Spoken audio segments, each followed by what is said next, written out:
এখনের মেয়েগুলো খুব খারাপ। এদের মধ্যে না একটাও সংসার করার মতো নেই। সবগুলো শুধু টাইম পাস আর টাইম পাস করা জিনিস।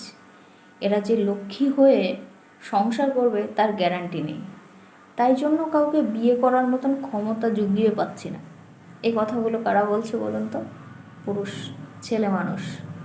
তাহলে একটা কথা বলুন তো, যে আপনি একটা পুরুষ মানুষ হয়ে 10 থেকে 100 জনের সঙ্গে কথা বললেন, ডেট করলেন, চ্যাটিং করলেন, আর সবার সঙ্গে কথা বলে আপনি বুঝলেন যে এর মধ্যে কেউ পারফেক্ট না সংসার করার জন্য, তাই আপনি তাকে ঘরে তুলতে পারছেন না।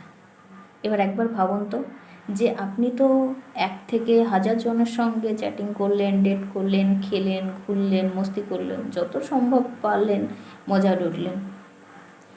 তাহলে আপনি কতটা লয়াল আর আপনি কতটা নারায়ণ হতে পেরেছেন? কারণ একটা লক্ষ্মীমন্ত মেয়ে, সে যদি তার স্বামীকে চায় তাহলে সেও নিশ্চয়ই নারায়ণকেই চাইবে।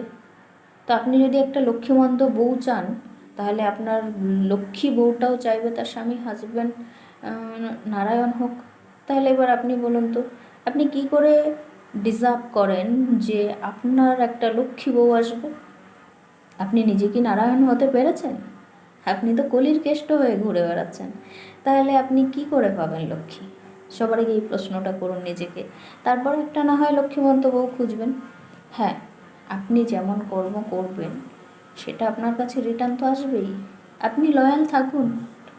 আর ওই 10 জনকে না ঘুরিয়ে, নিজেকে বড় ওই প্লে বয় না ভেবে নিজেকে নারায়ণ ভাবুন, আর নারায়ণের ক্যারেক্টারে নিজেকে ফিট করুন।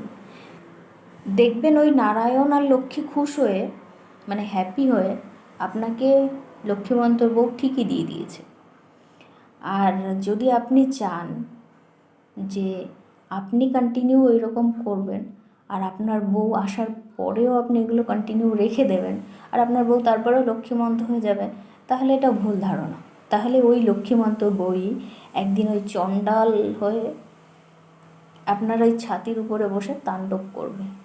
হয়তো প্রথমে লক্ষ্মী হয়ে থাকবে, কিন্তু যখন আপনার ওই আসল চেহারাটা বেরিয়ে আসবে না, তখন তো সে তাণ্ডব করবেই ভাই। এটা তো নর্মাল জিনিস না? তাই আগে নিজে নারায়ণ হওয়ার চেষ্টা করুন, তারপরে লক্ষ্মীমন্ত বউ খুঁজবেন। কারণ নর্মালি সব মেয়েরা প্রথমে লক্ষ্মীই থাকে, আগে লক্ষ্মী হয়, তারপরে তাদের ক্যারেক্টারগুলো চেঞ্জ হয়।